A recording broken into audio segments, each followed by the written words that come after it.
6.27 초강력 대출 규제 이후에 지난주 서울 아파트 가격 상승폭은 둔화가 계속됐습니다. 전국 평균 아파트 매매 가격도 11주 만에 다시 보합으로 돌아섰습니다. 그런데 이번 6.27 대책 이후에 규제를 안 받는 외국인들의 이 부동산 현금 쇼핑이 눈에 띄게 늘면서 우리 국민들과의 역차별 논란이 거셉니다. 규제를 피한 외국인이 국내 고가 주택을 사들이면서 시장 가격을 왜곡하고 있다는 지적도 나왔는데요. 이 같은 의심 정황이 사실로 확인되자 정부가 마침내 칼을 빼들었습니다. 김동필 기자. 네, 김동필입니다. 외국인 주택 매매도 실거주 여부를 보기로 했죠. 네, 국토교통부는 오늘 수도권 주요 지역을 외국인 토지거래 허가구역으로 지정하기로 했습니다. 서울 전역과 성남, 광명 등 경기 23개 시와 인천 7개 구가 대상으로 오는 26일부터 1년간 한시 적용됩니다. 허가구역 지정으로 해당 주택을 취득한 후 2년간 실거주할 수 없는 외국인은 허가를 받을 수 없기 때문에 투기 목적의 거래는 사실상 차단됩니다. 실거주 의무 위반 시 토지 취득가액의 최대 10%까지 이행강제금을 반복 부과하고 위반 정도가 심하면 허가를 취소하기로 했습니다.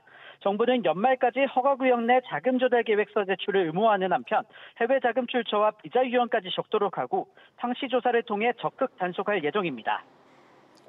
실제 외국인들의 투기성 거래 정황도 확인이 됐다고요?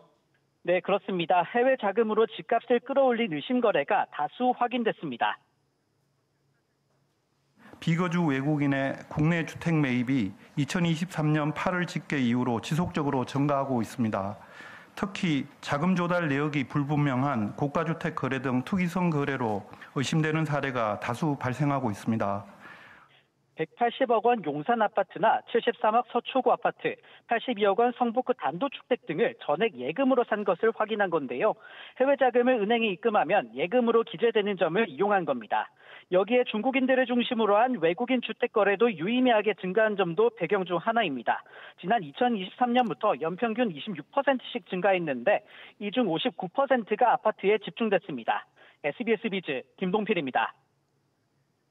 이렇게 수도권에서 외국인을 대상으로 한 토지거래 허가구역 제도가 시행되면서 실거주를 하지 않는 외국인들은 이제 주택을 매입할 수 없게 됐습니다. 이게 실제로 부동산 시장에는 어떤 파급이 있을지 계속해서 알아보겠습니다. 박연신 기자. 네, 박연신입니다. 이번 외국인을 대상으로 토지가 지정이 됐는데 이게 시장에 미치는 효과는 어느 정도로 기대할 수 있을까요? 단기적으로는 수도권 내 주택 시장에서의 외국인 수요가 크게 줄어들 것이라는 전망이 나옵니다. 허가구역 내에서 사전 허가를 받지 않으면 계약 자체가 효력을 갖지 못해 외국인의 투기성 거래를 원천적으로 차단할 수 있기 때문인데요. 또 주택을 취득한 뒤 4개월 이내 입주하고 2년 이상 실거주해야 한다는 조건이 붙어 단기 차익을 노린 거래는 사실상 불가능하기 때문에 가격 급등세를 억제하는 데 도움을 줄 수 있다는 겁니다. 가격이 불안정하게 형성된다는 그런 교란 행위는 상당 부분 방어할 수 있다고 판단이 들고요. 실수요자 위주의 매입으로 이루어질 테니까 전체적으로 시장은 좀 안정될 수 있다. 이번 대책의 실효성이 궁금한데 부작용이나 또 사각지대 같은 거는 없을까요? 네, 여전히 일부 사각지대는 남아 있습니다. 비거주 외국인이 위탁 관리인을 통해 규제에서 벗어난 지역을 매수하는 등 이른바 풍선 효과 가능성이 제기됩니다. 실제로 이번 허가구역에는 수도권 내 일부 경기와 인천 지역이 제외되어 있습니다. 경기도 같은 경우는 이제 8개 시군이 제외됐습니다. 이 지역들은 이제 도농 지구들입니다. 그래서 도농 복합 지역으로 이제 사실 도시화된 정도가 약하고 외국인 거래가 좀 빈도가 낮은 지역들이었습니다.